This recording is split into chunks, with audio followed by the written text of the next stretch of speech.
Hey, what's going on, everyone? This is Peter Jennings, and I go by CSURAM88 across the daily fantasy industry. Back again at FantasyLabs doing another model preview. It's a little bittersweet because it's the last major of the year. Interesting schedule with the Olympics. They've put the British Open and the PGA Championship together within 3 weeks of each other. So very excited for the last major of the year. Lots of big contests on DraftKings, but also a little sad just because it is the last major of the year. But feel good about the model this week and think that there's a nice angle to take here with Bombers, which I'll go into in just a second, and like what the model's spitting out. So let's take a look here at what I did. I have long-term adjusted round at 28 points. Which is a key stat that I use every single week. That and short-term green and regulation is a huge part of my model that always seems to backtest well. And it makes sense. You're trying to capture the guys who have great long-term adjusted rounds but might be priced inefficiently on the week for whatever reason. I have long-term driving distance at 8 points.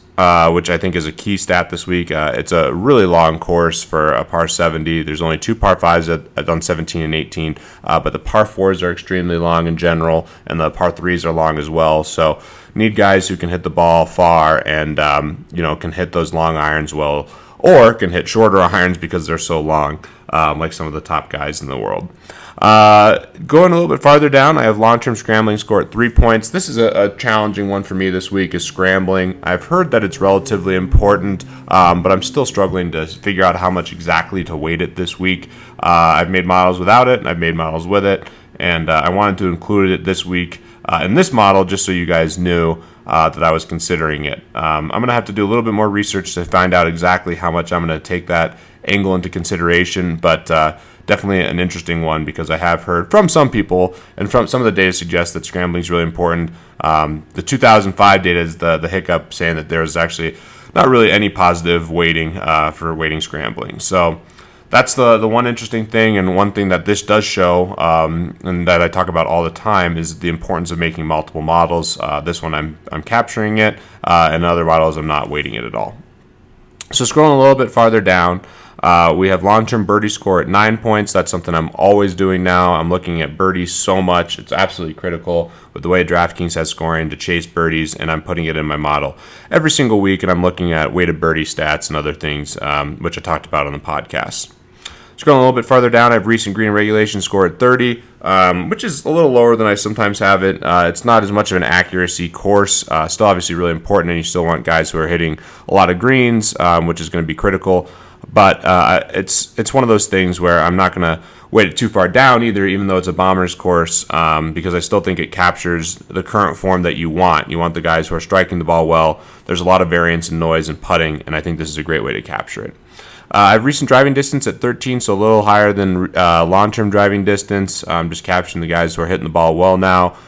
In particular, Dustin Johnson, his driving distance has been off the charts recently. Then someone like Gary Woodland, who's historically been a better long-term driver, hasn't been as great in terms of distance recently. I want that to be captured in the model as well. I also have recent scrambling score at 3, and then I have recent birdie score at 6. I'm not weighting course history at all in this model. The most recent data we have is from 2005, so you can look at that, take an angle on it. We'll talk about it more on the live show, and I'll certainly talk about it when I do a Periscope. But it's one of those things that's not going to be picked up in the model. So let's look at the results here. Highest rated golfer by far, no surprise, is Dustin Johnson. And if you look at Dustin Johnson, he's just been the best golfer in the world by far. He's favored now in this tournament, and the one thing that just jumps off the charts for me is this driving distance of 325.7 yards. His adjusted round is off the charts. Only Stenson has a better recent adjusted round, and he's hitting a ton of greens, which is great. And he's been scrambling really well too, which I think is a really important thing to notice. I'm not saying that scrambling is really critical, but if you do weight scrambling, it helps Dustin Johnson even more. I probably will have quite a bit of Dustin Johnson in tournaments and in cash games. So the next guy is Henrik Stenson. We talked about it in the pod. I'm giving Stenson a slight knock. Just because his round was so off the charts at the British Open, which sounds counterintuitive, but he definitely got a huge break with the draw in terms of weather. And in addition to that, his stats are just so good that I have to just knock it just slightly because of that. I think it's just one of those things where you want to dilute that open round. I mean, he's hit 81% of his recent greens in recent form, which is just insane. His accuracy's been insane. He's just been pounding that 3-wood and been an incredible golfer. Next guy on the list is Sergio. I think he's a great option this week. Hits the ball far enough, has the accuracy, been playing incredible golf. If we look at his game log, I mean, this is the Sergio that we want to see. I mean, 4 in a row, top 5 finishes. 3 of them are exactly 5th. Won the Byron Nelson. Hasn't missed a cut since April. I just think he's an excellent choice. And if you want to take the narrative of it's going to be the best player who hasn't won a major to win a major, like we saw with DJ and Stenson, and to a degree with Danny Willett, who is a great player, who's really coming on and hadn't won a major. So if you're taking the first-time major winner angle, Sergio is definitely a nice play. Love Bubba Watson at 9,000, just taking the driving distance angle. I think he's an excellent play. Really like Rory Mcilroy as well. The problem with Rory, for me, I really, really like him. And if I knew he was going to be lower owned than Dustin Johnson and Jason Day, I'd have a ton of exposure to him in tournaments. But people love Rory, and the same guys who take Rory every week, I think, are going to take him again. So I think he's a great play. I'll certainly have tournament exposure to him, but I would be going a lot more heavily in my exposure to him if I knew that he would be significantly lower owned than Dustin Johnson and Jason Day. Adam Scott is a sneaky good play here. Obviously has the distance. Putting's kind of been the bugaboo, but a good option at 9,600. Jason Day, obviously another elite option, best player in the world right now in terms of world ranking. Hasn't been playing quite as well recently. His driving distance has been fine. His accuracy has not been fine. And I'm just a little concerned about that. So we'll see. We'll see what happens going forward with Jason Day. But I do think he's still, he's 1A or 1B this week, depending on how you look at it. I still have Dustin Johnson ahead of him, but he's definitely an elite golfer who has a lot of upside. And at any point in time, he could just run away with the tournament. So definitely worth considering him, and he's the reigning champ as well. So then we have Cabrera Bello, which he's popping high in the models because of his green and regulation stats. He's been incredible with that. His accuracy's good. His driving distance is fine. It's not bad. It's not good. So it doesn't fit the bomber exactly right, but I do think he'll be pretty heavily owned because he's been playing so well. I actually like Charles Schwartzel is right behind him in the model here, quite a bit better. He's a guy that I take quite a bit in majors and has more distance than Cabrera Bello. So I'm on the Schwartzel train. I think both these guys will be heavily owned at 7,300. That's just way too cheap, and they'll be staples in my cash games and tournaments. Vegas, I'm probably not going to be on, even though he just won 6,500. He's a good golfer.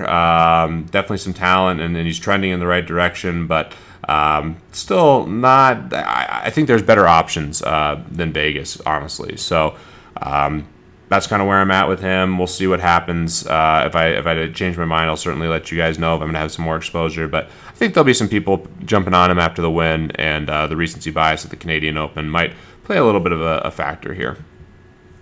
Kuchar, he's getting knocked for not having elite driving distance. I like him fine. A little expensive relative. He was a staple in all my games last week, at the British Open. But this week, just not a perfect course fit, and he's a little expensive. We'll see where ownership and other things are going at the end of the week after I do a little more research on what other people are saying. That'll really dictate if I have any Kuchar, if it's just a straight fade.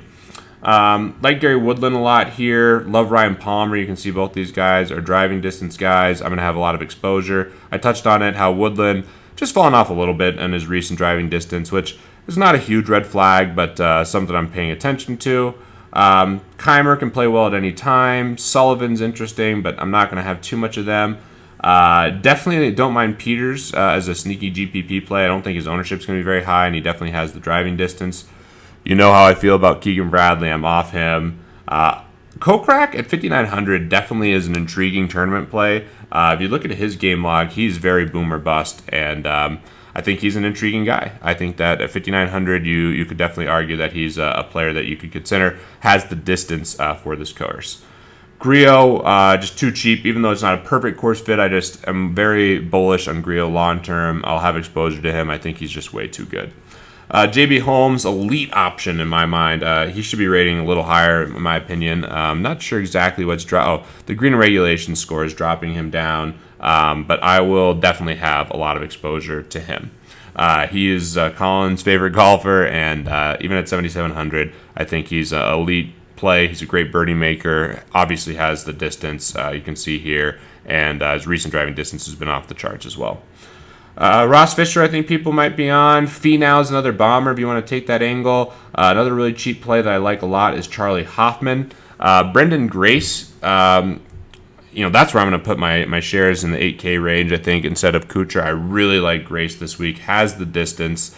Not elite distance, but has enough, and I just think he's a way better golfer than that 8,000 price tag. Has also showed up big time in some big events. He won the Heritage, and then he did really well in the U.S. Open. So I think he's a really nice play, and someone who should not be priced at 8,000.